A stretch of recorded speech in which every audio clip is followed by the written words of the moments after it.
is November 6, 2008. Good evening. I'm Eric Hackley, and this is Hackonomics.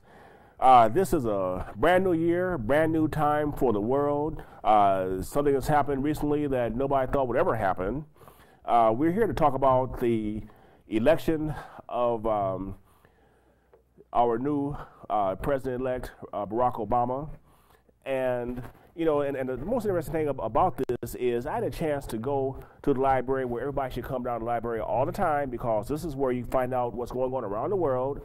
And I found out that people everywhere were celebrating as much as Americans were about the outcome of the recent election.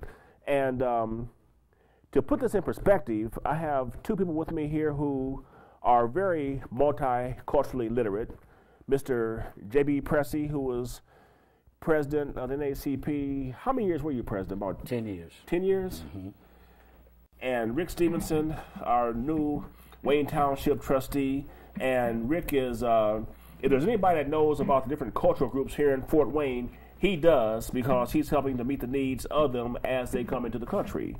And gentlemen, I've been on an emotional high for a long time. I've run into people who said that there'll never be an African-American president. And when they said never, they didn't mean our lifetimes. They meant never, because they were referring back to the original Constitution, where blacks had such a hard time of being included that they just saw no way. What does this election mean to you? What does it mean? Well, it means a great deal. For me personally, in my lifetime, being born and raised in the state of Virginia, born in 1947 into a segregated society, grew up in a segregated society, black only, high schools and elementary schools, being able to be raised up in that kind of environment. And then in 1962, before I graduated from high school, when James Meridith decided to integrate Ole Miss, and you hear a governor out of the state of Mississippi, Governor Barnett, says segregation now and segregation forever. And this election brought back a lot of memories of breaking those barriers, because as you recall, the first debate that happened at Ole Miss. That was by design, that Barack Obama understood his history, and he went into an area to remind people that this nation does not have to remain segregated, unequal, one black and one white. We can all come together as a people to tackle the problems that we're going to be facing over the next several years. During your tenure within AACP, and I know you traveled all around the country speaking to people and meeting people and going to meetings and everything with people who met people around the country.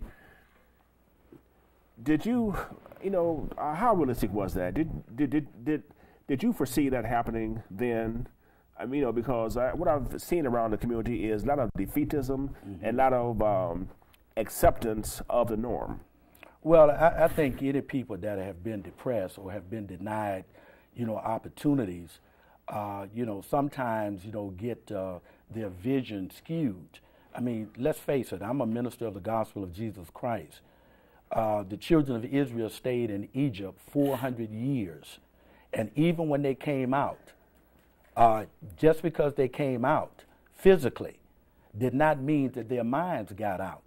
And what happened in this election is that the minds of former slave owners' children and former slaves' children got together, because their minds got out and they saw a greater opportunity for this country to become great. So until you get your mind out, you will not move to where this country is today. And our president, his mind got out because of his environment. He saw something that most of us didn't see. And he was able to, by the grace of God, stimulate the minds of the American people during a time of pressure. This election was done during a time of pressure, but at the same time, you never saw him lose his perspective on where he was trying to take, this nation.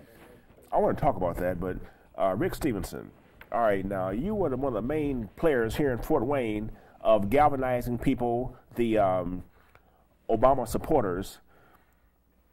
Was that a hard job for you? Because each time I came around you and each time I looked in the door, because you all always had meetings at this time of night when I had live call-in shows.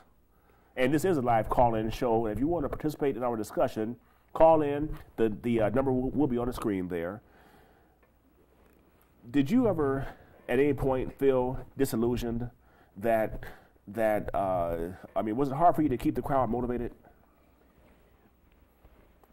Well, we had to become self-motivated, Eric. And first of all, I would like to say, yes, the timing was a difficult time, but we appreciate the minutes that you could stick your head in and show your presence, because many times your presence is what counts, and it motivated somebody else.